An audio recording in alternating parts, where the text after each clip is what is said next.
मेरी दादी कहा करती थी, बेटा साधु संत बड़े अच्छे लोग होते हैं, एक तो वे तुम्हें लोगों की मदद करते हुए दिखेंगे या फिर उन्हें भगवान की लीला समझाते हुए। और अहंकार, साधु संतों में अहंकार नहीं होता बेटा, साधु संत बड़े विनम्र लोग होते हैं। आई विश मेरी दादी आज जिंदा होती तो मैं उन्हें ये वीडियो दिखाता। அதாவது வந்து சுற்றுச்சூழல் வந்து இவ்வளோ அக்கறையோடு இருக்கும்போது கட்டுமானங்கள் செய்யறதுக்கு முன்னாடியே வாங்க வேண்டிய சுற்றுச்சூழல் அனுமதியை பின்னாடி அதனால முன்னாடியே வாங்கியிருக்கலாமே।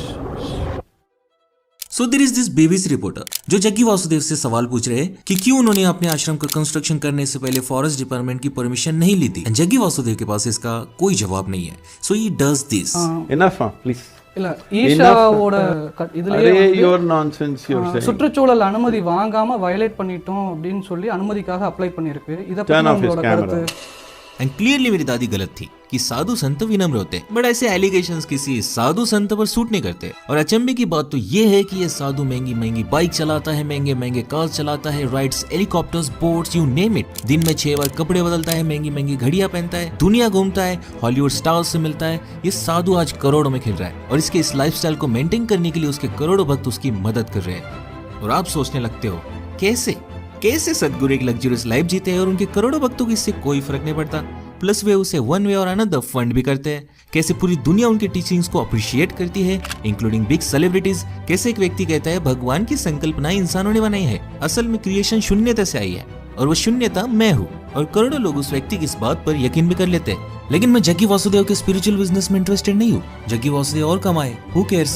मैं इंटरेस्टेड हूँ जग्गी वासुदेव की एनलाइटनमेंट वाली कहानी में। आई वांटेड टू नो कि उनके एनलाइटनमेंट की कहानी सच है या फिर अपने फॉलोअर्स को मूर्ख बनाने का जरिया।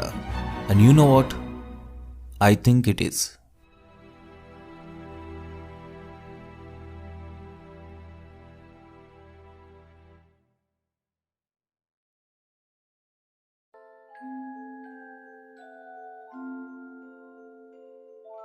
जग्गी जी अपनी किताब में लिखते हैं, एक दोपहर वे चामुंडील के एक पत्थर पर बैठे हुए थे। उनकी आंखें खुली थी पर अचानक उनके साथ कुछ तो होने लगा। He says and I quote, मैं अपने पूरे जीवन काल में यही सोचता था कि मेरा मन और शरीर यानी मैं हूँ और दुनिया यानी जो बाहर है, लेकिन अचानक मैं जान नहीं पा रहा था कि क्या मैं हूँ और क्या मैं नहीं हूँ। जो सांस मेरे अंदर जा रही थी, जिस पत्थर पर मैं बैठा हुआ था, मेरे आसपास का माहौल, सब कुछ मेरे अंदर समा जा चुका था। जो मैं बन चुका था वो इतना बड़ा था कि वो हर जगह मौजूद था। टर्न्स आउट जग्गी वासुदेव को एनलाइटनमेंट मिल चुकी थी। उस घटना के बाद वही सिमिलर एक्सपीरियंसेस जग्गी वासुदेव के साथ फिर से होने लगी। जग्गी जी को तो पता नहीं था कि एक्सपीरियंसेस जो वे महसूस कर रहे हैं वे क्या है, लेकिन वे कहते हैं कि अब उन्हें परमानंद का सुख मिल रहा था। 7-7 घंटे गुजर जाते थे और उन्हें लगता था 2 ही मिनट गुजरे हैं। अगले 6 हफ्तों में यह अनुभव उनके जीवन की जीवित वास्तविकता बन गई, लिविंग रियलिटी। ये जो परमानंद वे अनुभव कर रहे थे, अब वे वही परमानंद सबको महसूस करवाना चाहते थे। Armed with this experience, I started creating methods and systems through which every human being could access that intelligence and that capability within the system which can make a piece of bread into a human being. उन्होंने ऐसे methods इजाद किए जिनके माध्यम से वे लोगों को एनलाइट कर सके। उस मेथड का नाम था इनर इंजीनियरिंग और इस मेथड को दुनिया भर में पहुंचाने के लिए उन्होंने non profit organisation Isha foundation की शुरुआत की। जग्गी जी को बचपन से ही भगवान पर विश्वास नहीं था। वे अपने बुक एनकाउंटर द एनलाइटन में लिखते हैं, आप कृष्ण की पूजा करते हो क्योंकि आपके दादाजी ने आपको कहा कि कृष्ण की पूजा करो। ऐसी पूजा गलत है। अगर ऐसा व्यक्ति आपके समाज में रहने आ जाए तो आप उसे फांसी पर लटका दोगे क्योंकि आपकी माँ बहनें उसके साथ रास लीला करना चाहेगी और उधर क्या होगा आपको पता भी नहीं चलेगा। जग्गी जी ये भी मानते हैं कि दुनिया के सारे शास्त्र, धार्मिक किताबें, शिक्षाएं, फिलोसॉफीज जो लोगों ने कही या इजाद की है वे सब निरर्थक है। All the scriptures, all the teachings, all the philosophies, all the great things that people have spoken about, all of them are worth nothing. He says people go to temples and they hallucinate gods. लेकिन अगर इस दुनिया को भगवान ने नहीं बनाया तो फिर किसने बनाया? But according to Jaggi Vasudev, creation nothingness से आई है। When I say Shiva, don't imagine the calendar figure you've always seen. When we say Shiva, what it means, that which is not. So they say Shiva is a cosmic man lying down across the cosmos and he is nothing. He is not physical matter, he is nothing, but he is opaque. And then Shakti came and she danced around, a certain level of energy danced around. When Shakti danced around, he got irritated and he woke up. So he got angry and he roared. When he roared, the yoga says, he spat out galaxies. Then Shakti touched Shiva. When she touched Shiva, she gathered inertia, so she became more stable, which is what the creation is today. And now if you ask me, Jaggi Vasudev को ये सब कैसे मालूम? Then मैं आपको बता दूं, जब वे चामुंडी हिल्स पर एनलाइट हुए थे तो वे इस नथिंगनेस से जुड़ गए थे। As he said in his books, वे अपने किताबों में ये भी कहते हैं कि ये उनका चौथा जन्म है। 370 साल पहले वे एक स्नेक चार्मर थे, बिलवा। फिर वे एक योगी के रूप में जन्मे जिसका नाम था शिव योगी। शिव योगी मोक्ष की तलाश में था, पर एक दिन जब वो मेडिटेशन कर रहा था, वह एक साधु आया, श्री पल्लनी स्वामी। स्वामी जी ने शिव योगी की एनलाइट होने की ख्वाहिश को पहचाना और उसके माथे पर अपनी छड़ी लगा दी और शिव योगी एनलाइट हो गया। लेकिन इसी के साथ शिव योगी एक ऐसे सपने का हिस्सा बन गया जो पिछले 15,000 सालों से पूरी नहीं हुई थी। Many thousand years ago, there was a yogi whose name was Sunira, and she took on an impossible project. He wants to build a living Shiva once again, a perfect teacher for the world. So he started building the energy body for that kind, and then he believed that he could build a physical body on top of that and let him loose in the world with a lifespan of a few hundred or thousand years, so that he will transform the whole world by the time his time is done. Sunira ने इस project पर अपनी पूरी जिंदगी काम किया, लेकिन वो असफल रहा और मर गया। लेकिन आने वाले कई सालों में कई महत्वाकांक्षी योगियों ने सुनीरा के इस अधूरे सपने को आगे ले जाना चाहा, लेकिन कोई भी ऐसी एनर्जी बॉडी बनाने में कामयाब नहीं हुआ और कई सदियां गुजर गई।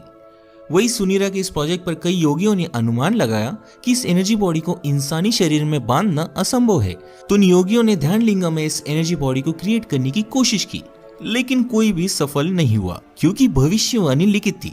जग्गी वासुदेव के दूसरे जन्म शिव योगी को स्वयं आदि योगी ने एनलाइट किया था।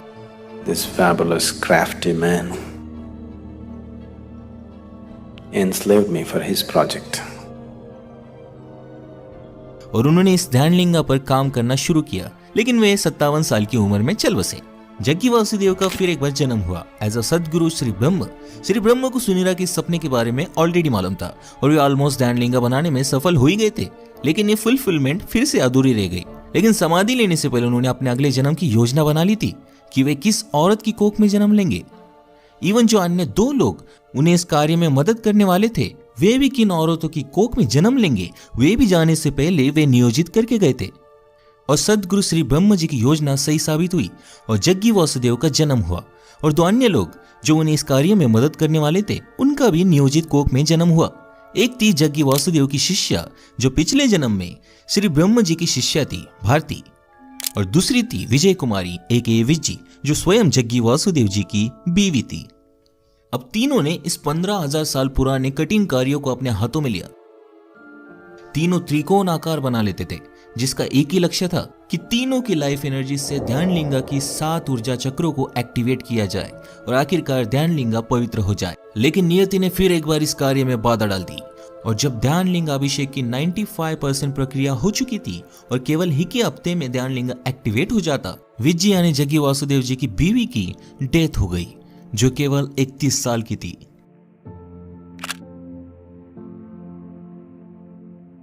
जग्गी जी ने बताया कि विज्जी ने महासमाधि ले ली है।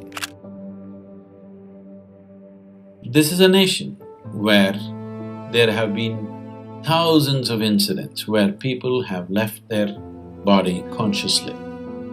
So she announced that she will leave almost 9 months ahead of that time. It was a natural process. ध्यान लिंगा का काम रोकना नामुमकिन था और जग्गी वासुदेव इसे इसी जन्म में पूरा करना चाहते थे। उन्होंने अपना और विज्जी का दोनों का रोल एक साथ निभाना शुरू कर दिया, लेकिन इस कारण उनके शरीर पर बहुत भार आने लगा और वे बेहद बीमार गिरने लगे। In about 8 months, maximum of 8 months, I aged about 25 years during the consecration process. Certain period of consecration, about 8 months' time, people just saw me like I am aging, like so extremely fast. I became, from a very vibrant young person, I just became an old person, absolutely. Totally weak and shaky in 8 months' time. My hair braid. लेकिन उन्होंने हार नहीं मानी और 3.5 सालों बाद and to be exactly 24 जून 1999 को ध्यान लिंगा, जिसमें स्वयं शिवा की एनर्जी है, वो हम सब के लाभ के लिए तैयार हुआ।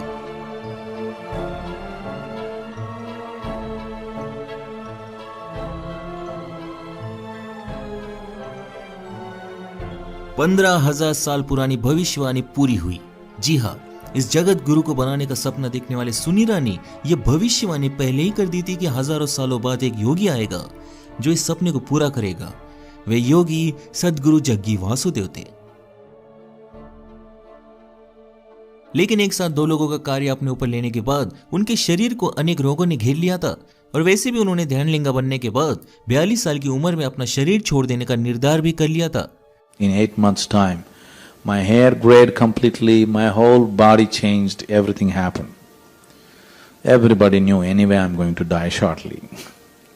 They knew, because I had told them, I had prepared them for this, I had told, this is how much I'm going to live, beyond that it will not be there.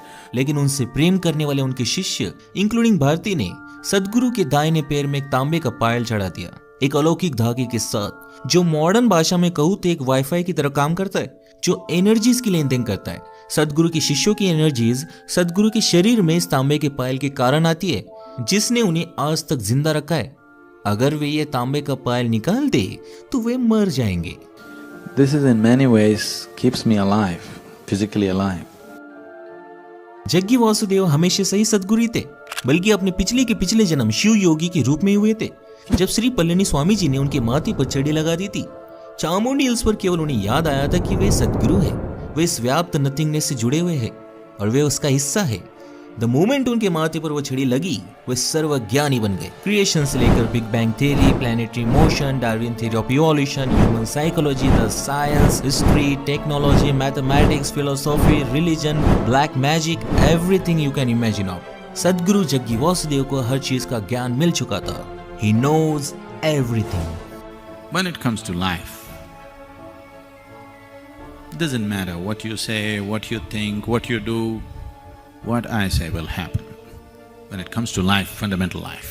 So I am an authoritarian because I don't listen to anybody. If God comes, I will not listen to him because I know better than him. This sounds absolutely egoistic, stupid, Mike Tyson-like.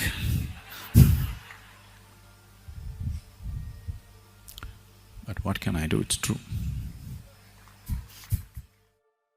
But wait. There is a problem. Jaggi जी ने तो कहा था उनके wife विज्जी ने महासमाधि ले ली थी, लेकिन विज्जी के पिता के अनुसार तो विज्जी का मर्डर हुआ था और वो मर्डर सदगुरु जग्गी वासुदेव ने किया था।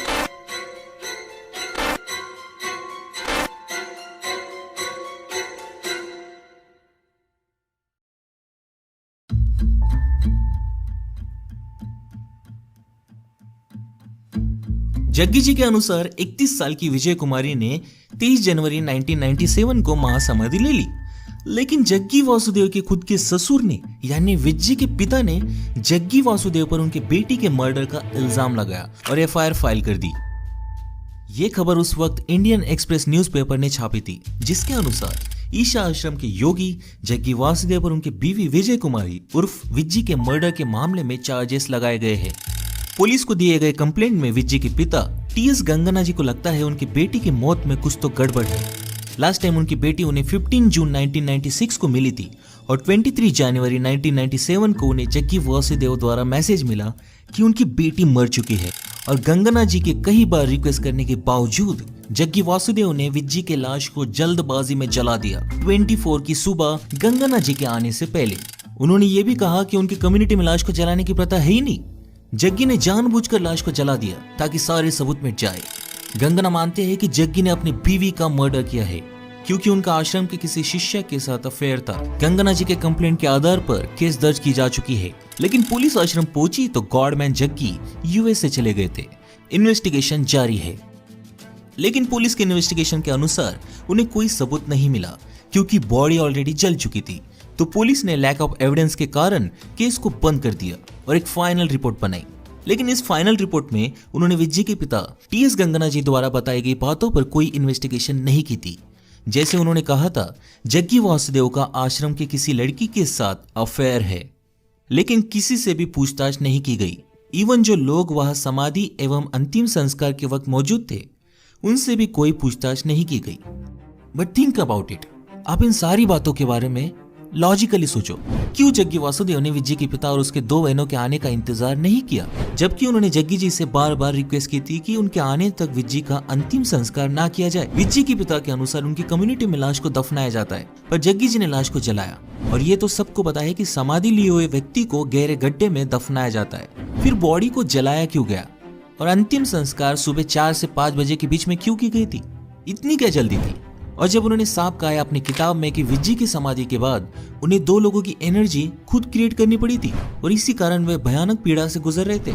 उन्हें तो बोलना तक नहीं आता था, लेकिन जब पुलिस तहकीकात करने आती है वे तभी यूएस से लेक्चर देने कैसे चले जाते हैं। जग्गी जी अपनी किताब में लिखते हैं कि विज्जी यानी उनकी बीवी ने उन्हें समाधि के 9 महीने पहले ही समाधि लेने की इच्छा जाहिर की थी। फिर विज्जी ने 1 महीने पहले ही कैसे समाधि ले ली? वो 1 हफ्ता रुक भी सकती थी क्योंकि ध्यान लिंगा बनने में 1 हफ्ता ही बचा था।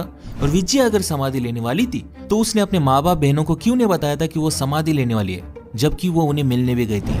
जग्गी वासुदेव अपने बुक मिस्टिक्स म्यूजिक में खुद लिखते हैं कि विज्जी अकम्प्लिश्ड यानी कुशल योगी नहीं थी, मतलब उन्होंने कभी पतंजलि योगा सूत्र भी नहीं पढ़े होंगे। अब जो मोक्ष पाने के लिए महान महान साधु 50-50 साल साधना मेडिटेट करते हैं, वो एक साधारण बैंक एम्प्लॉय कैसे पा लेती है? जग्गी वासुदेव इवन ये भी कहते हैं कि विज्जी ने जग्गी को कभी अपना गुरु माना ही नहीं और ना ही उन्हें जग्गी की ये लाइफस्टाइल पसंद थी। वो तो ध्यान लिंगा का हिस्सा भी नहीं बनना चाहती थी। विज्जी को इवन जग्गी जी और भारती की बढ़ते हुए नजदीकियों से दिक्कत भी थी। अब जो औरत एक साधारण जीवन व्यतीत करना चाहती थी, जिसके अपने पति के अन्य शिष्यों से बढ़ रहे नजदीकियों से दिक्कत हो रही थी, जिसकी बेटी केवल 7 साल की थी, वो समाधि क्यों लेगी वाला? These are just doubts I had in Sadhguru story of Vijji's death. हम उन पर कोई एलिगेशंस नहीं लगा रहे, वो हमारा काम है ही नहीं। उन्हीं की किताब में लिखा गया है कि ध्यानलिंगा अभिषेक की प्रक्रिया विज्जी की उपस्थिति में खत्म हो जाती, लेकिन जग्गी जी की शिष्या भारती को अपने बच्चे के एनुअल फंक्शन में जाना था।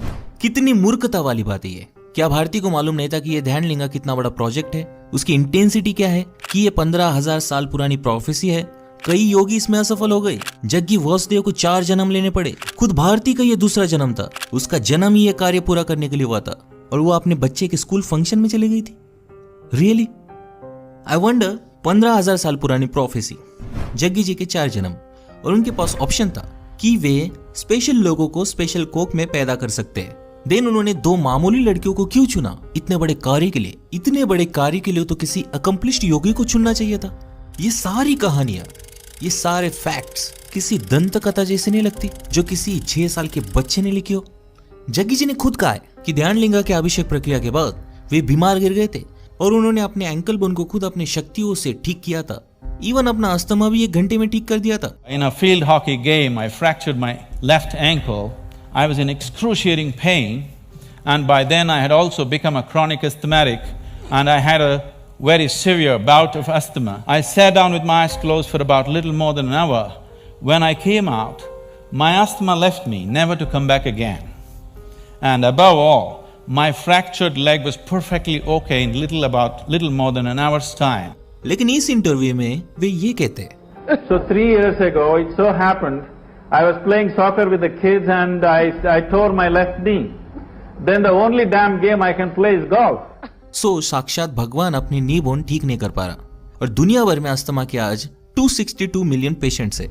अगर जग्गी जी के पास इसका इलाज है तो वे इलाज सबको दे क्यों नहीं रहे, राइट?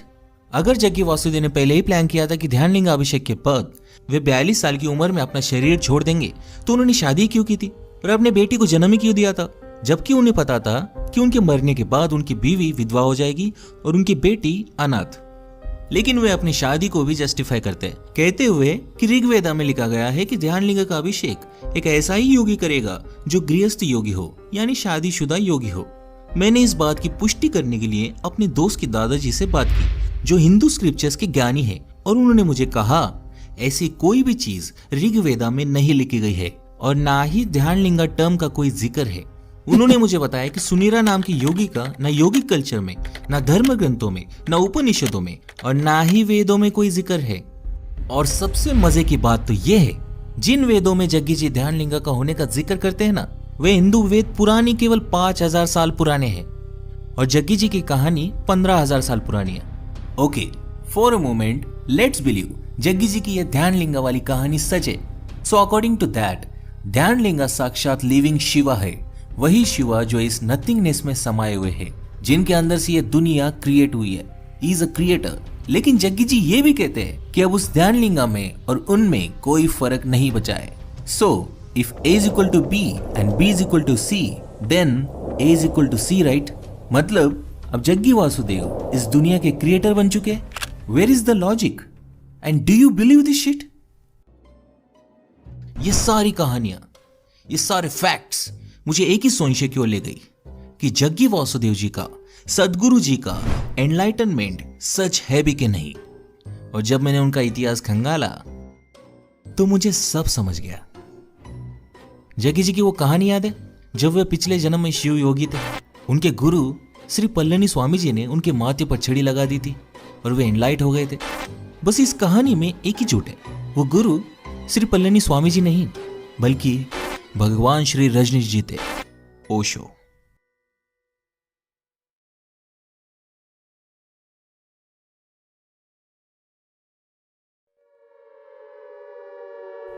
सो 70 के दशक में अमेरिका में गरीबी, वॉर, रेशियल भेदभाव के कारण लोगों का ट्रेडिशनल रिलीजन्स पर से विश्वास उठ चुका था और तब अनेक स्पिरिचुअल लीडर्स ने इन वल्नरेबल लोगों को अपनी स्पिरिचुअलिटी प्रीच करना शुरू कर दिया। इन सारे स्पिरिचुअल गुरुज में दो चीजें बड़ी कॉमन थी। पहली कि ये सब दावा करते थे कि ये सब एनलाइटेंड बीइंग्स है, और दूसरी, इन सभी गुरुओं ने अपने अपने ट्रस्ट खोले और मिलियंस ऑफ डॉलर्स कमाए। एक स्पिरिचुअल गुरु ने तो अमेरिका में अपना शहर ही बना लिया।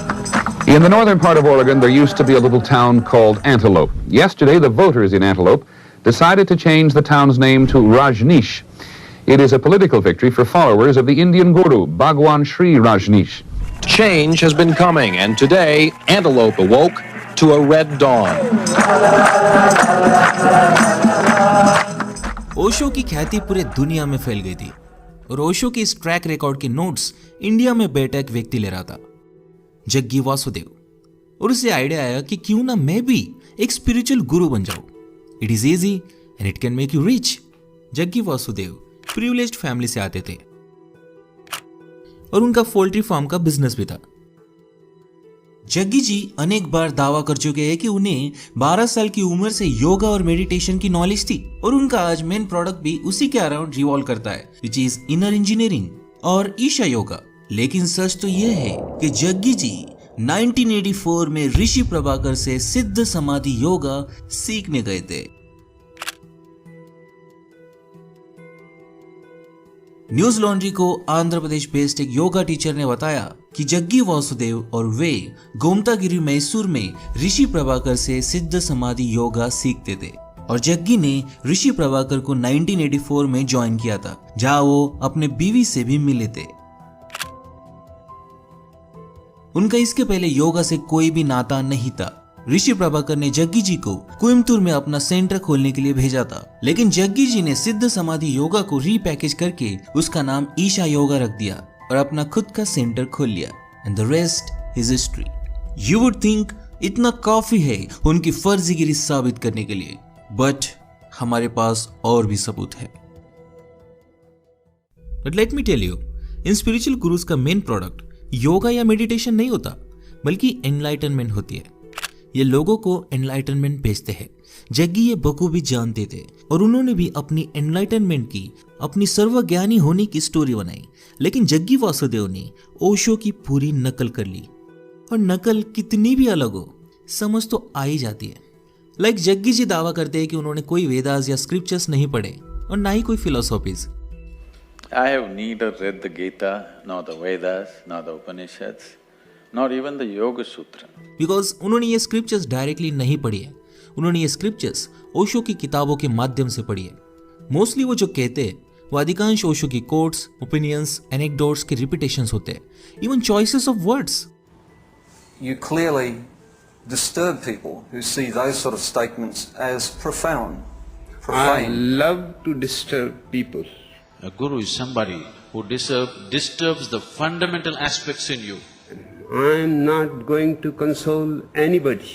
He is not a solace peddler. Because the more you console them, the more retarded they remain. All kinds of conclusions that you have drawn, Disturb them. he disturbs everything in you. That challenge will bring their capacities to the climax. He is somebody who is there to assist you towards your liberation. Jaggi ji की enlightenment nothingness यानी शून्यता तक जाती है। शिवा कोई being नहीं है, बल्कि इस नथिंगनेस में समाये हुए है और इस नथिंगनेस में मिल जाना ही एनलाइटनमेंट है। और उसके वे 112 तकनीक बताते हैं। ये कॉन्सेप्ट विज्ञान भैरव तंत्र से आती है और इस तंत्र को उस वक्त ओशो ने ही प्रचलित किया था। कोई 112 विधियां हैं सारे जगत में ध्यान की, और प्रत्येक विधि अद्भुत है। Tantra will not give you the answer, Tantra will give you the technique. Jaggi जब भी शिवा की बात करते हैं, जैसे Shiva being good and evil, both light and dark, यही स्टाइल और व्यूज ओशो भी इस्तेमाल करते थे। ओशो कहते थे शिवा के पास कोई फिलोसॉफीज नहीं थी, उनके पास केवल मेथड्स थे। All the questions Devi is asking, Shiva is not going to answer at all. On the contrary, he will give a technique. And if Devi goes through this technique, she will know. यह बात उन्होंने खुद को और अपने course को describe करने के लिए रख ली। Once they understand few basics, then we teach methods with which they can make these dimensions within themselves in a conscious manner. This is not a philosophy, this is a technology. Jaggi जी हमेशा कहते हैं, Now, whatever I say, don't believe this. But don't be a fool and disbelieve this. Guess what, ये quote उन्होंने कहां से उठाया? ओशो की किताब I celebrate myself, God is nowhere, life is now here से। I have not told you to believe it, I have not told you to disbelieve it. Jaggi ji कहते हैं उन्हें फिलोसॉफीज पसंद नहीं। Philosophies are fantastic explanations for those things which cannot be explained. क्योंकि ओशो को भी पसंद नहीं थी। A philosopher thinking about truth is just like a blind man thinking about light. Jaggi जी एक कहानी सुनाते हैं। जब एरिस्टोटल हेराक्लिटस से मिले थे, देखा जाए तो दोनों अलग अलग टाइमलाइन से आते, उनके मिलने की कोई बात बनती ही नहीं। ये तो गलती है, राइट? बट अगर हम मान लें जग्गी जी ने ये कहानी अपनी बात रखने के लिए कही हो तो ठीक है, लेकिन ये सेम गलत कहानी ओशो अपनी किताब हिडन हार्मोनी में कह चुके हैं। पूरी दुनिया में केवल ओशो ने ही लिखा है कि एरिस्टोटल और हेराक्लिटस मिले थे। अब यह कैसे मुमकिन है कि पूरी गलत कहानी ही कोइंसिडेंटली जग्गी जी ने सबको सुना दी? बट स्टिल मैं इन सारी बातों को संयोग एवं कोइंसिडेंस समझूंगा, मान लूंगा, लेकिन अगली सिमिलैरिटी को कोइंसिडेंस मानना बहुत मुश्किल है। Here is another anecdote. सदगुरु जी सुनाते हैं, एक औरत जे कृष्णमूर्ति के साथ शॉपिंग करने गई थी, तो कृष्णमूर्ति जी एक छोटा सा टाई खरीदने के लिए इतना वक्त लगा रहे थे कि उस औरत ने सोचा, जो व्यक्ति एक टाई को लेकर इतना कंसर्न फील करता है वो एनलाइटन कैसे हो सकता है बोला, और उस औरत ने जे कृष्णमूर्ति को छोड़ दिया। But let me tell you, similar anecdote Osho भी सुना चुके हैं अपने किताब में, क्योंकि वो औरत जे कृष्णमूर्ति को छोड़कर सबसे पहले ओशो से मिलने गई थी। एंड आई डोंट नो कि सदगुरु को इस कहानी के बारे में कहां से मालूम पड़ा। ऐसे सैकड़ों उदाहरण मैं आपको दे सकता हूं, but I think you get the point. Jaggi Vasudev ने सब कुछ ओशो से कॉपी किया है, लेकिन ओशो की गलती है जग्गी जी ने कॉपी नहीं की। ओशो हमेशा हिंदुइज्म को क्रिटिसाइज करते थे, जो इंडियन पॉलिटिशियंस को रास नहीं आती थी। पॉलिटिशियंस ने ओशो पर दबाव बनाया और उन्हें मजबूरन देश छोड़ना पड़ा। जग्गी जी भले ही ओशो के पद पर चल हिंदुइज्म को क्रिटिसाइज करते रहे, लेकिन उन्होंने ड्यूअल कैरेक्टर अपनाया। अपने एनलाइटनमेंट में, अपनी टीचिंग्स में, अपने आश्रम में उन्होंने ध्यानलिंगा, शिवा, आदि योगी, भैरवा जैसे टर्म्स को यूज किया ताकि उन्हें कोई अपोज न करे।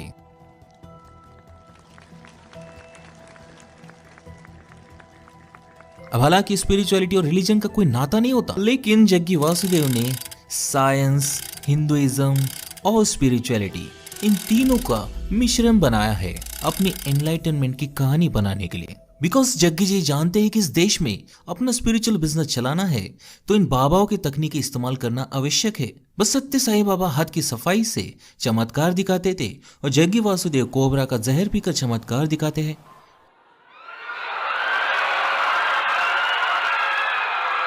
आगे ध्यानलिंगा बनाने के लिए उन्हें लोकल भक्तों से डोनेशन मिला और उन्होंने 150 एकड़ जमीन खरीदी अपना आश्रम खड़ा करने के लिए, जहां आज ईशा फाउंडेशन खड़ा है। इन न्यू ओशो के डाउनफॉल में पॉलिटिशियंस का बड़ा हाथ रहा, तो उन्होंने पॉलिटिशियंस के साथ अच्छे संबंध बनाने के लिए न्यूट्रल इनिशिएटिव्स को इन हैंड लिया। ऐसे ही 2006 में जग्गी वासुदेव ने पूरे तमिलनाडु में पेड़ लगाने का इनिशिएटिव हाथ में लिया। इसमें उन्हें नए भक्त और वॉलंटियर्स तो मिले ही, लेकिन उस वक्त के सीएम करुणानिधि भी इस इनिशिएटिव में शामिल हुए। This made him famous in South India. वे आज सेम तकनीक इस्तेमाल करते हैं अपने ब्रांड को पूरी दुनिया में प्रमोट करने के लिए। Save our soil. Save soil. Save the soil. Save soil. Save soil. Save our soil. 2008 में स्टार विजय ने जग्गी वासुदेव के साथ वीकली शो एयर करना शुरू कर दिया, जिसमें वे अलग अलग सेलिब्रिटीज के साथ बैठकर spirituality, social problems, yoga, meditation और जो मन में आया उस टॉपिक पर बात करते थे। லேபர் இருந்தாலும் மத்தியானம் 1 மணி நேரம் இடைவெளி கொடுக்குறாங்க, நமக்கெல்லாம் சாப்பாடு நேரத்துல நமக்கு இடைவெளி கொடுக்க மாட்டாங்க। शो बढ़िया था और इसीलिए ईशा फाउंडेशन ने सेम कॉन्सेप्ट पर खुद का शो बनाया। My work is just to help people to understand that going in installments is not going to get you to infinite. It was a win-win situation. दोनों पार्टीज को publicity मिल रही थी और धीरे धीरे बड़े से लेकर बड़े सेलिब्रिटीज जग्गी वासुदेव से बात करने लगे।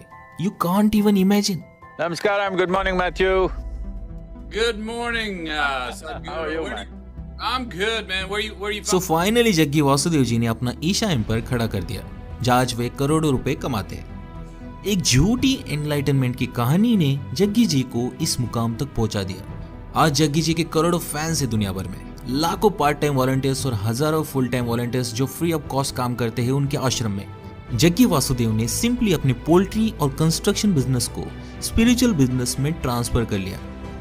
एज्यूम लगभग 1980 से ही उन्होंने डिसाइड कर लिया था कि उन्हें कौन सी कहानियां बोलनी है, किस तरह बोलनी है, ताकि वे लेजिट लग सके और अपने ईशा एम्पायर को खड़ा कर सके। इवन बिजनेस मॉडल अगर आप ध्यान से देखें तो ईशा फाउंडेशन में कुछ भी फ्री नहीं है। छोटी से लेकर छोटी चीज को डोनेशन के स्वरूप में बेचा जाता है ताकि सरकार को टैक्स भी ना देना पड़े। जग्गी वासुदेव जी ने एक faith based business model create किया है, टैक्स फ्री स्टेटस पाने के लिए, अपने स्पिरिचुअल प्रोग्राम्स को बेचने के लिए, बुक्स एंड मर्चेंडाइज बेचने के लिए and most importantly full time volunteers के रूप में फ्री लेबर पाने के लिए। ओशो की किताबें पढ़कर उनकी टीचिंग स्टाइल एनलाइटनमेंट कॉपी कर आज सदगुरु जग्गी वासुदेव बहुत बड़े मुकाम पर पहुंच गए। उनके कुछ फैंस को पता है कि वो ओशो की कॉपी करते हैं, लेकिन वे आर्गुमेंट देते हैं कि क्या फर्क पड़ता है कि सदगुरु जग्गी वासुदेव ओशो की कॉपी कर रहे हैं, इससे तो लोगों का फायदा ही हो रहा है ना, करने तो कॉपी। लेकिन मैं उनसे एक ही सवाल पूछूंगा, सदगुरु जग्गी वासुदेव को ये एनलाइटनमेंट बेचते बेचते 30 साल से ज्यादा हो गए, लेकिन उनको छोड़ के एक भी व्यक्ति को एनलाइटनमेंट मिली है क्या? और मिल भी नहीं सकती, क्योंकि ओशो की लॉन्ग टाइम सहयोगी मां आनंदशीला कहती है, He dangled the carrot of enlightenment. He declared few people enlightened. It was a hoax. In that sense, yes. Enlightenment एक छल है, झूठ है, धोखाधड़ी है।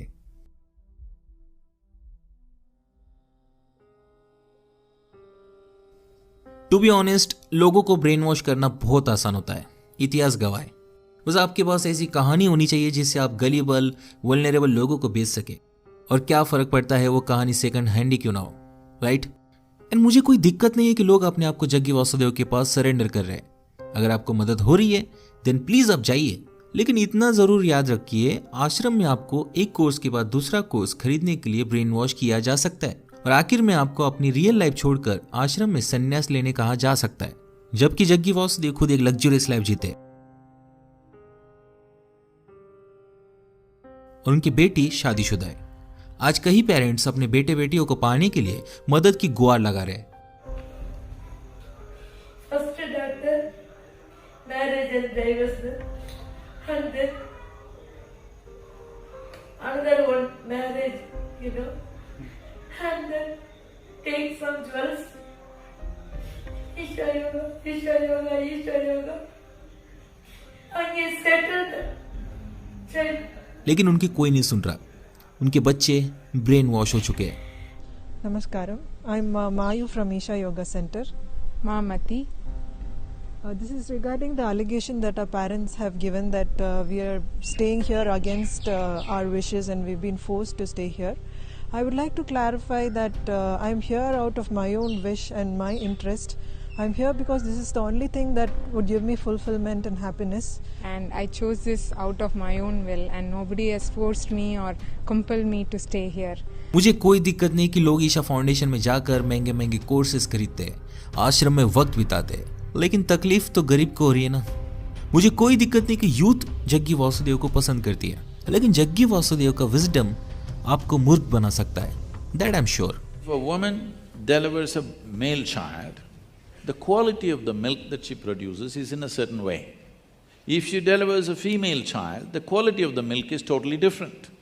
If she delivers twins, one male and one female, one breast will ooze certain type of milk, another breast will ooze another kind of milk. This is the level of intelligence invested in this body. बात तो यह है कि लोगों ने अपनी life जीना ही छोड़ दिया है और अब वे इस एनलाइटनमेंट के पीछे भाग रहे हैं जो हेवनली साउंड करता है। एंड टू बी ऑनेस्ट 99% लोगों को मालूम भी नहीं है कि ये एनलाइटनमेंट है क्या। बस ये लोग भेड़ चाल का हिस्सा बन रहे हैं। भेड़ चाल का हिस्सा ना बने, हर चीज को क्वेश्चन करें। एंड आई नो हम इस समाज और परिवार के लूप में फंस चुके हैं, लेकिन अगर आप इससे थोड़ा बाहर जाग कर देखोगे तो जिंदगी बहुत खूबसूरत है। Life is beautiful. जिंदगी से बड़ा प्रेशियस गिफ्ट और क्या हो सकता है। पहले इसे तो ढंग से जीने की कोशिश कर लो, फिर एनलाइटनमेंट की सोचेंगे। यस और नो?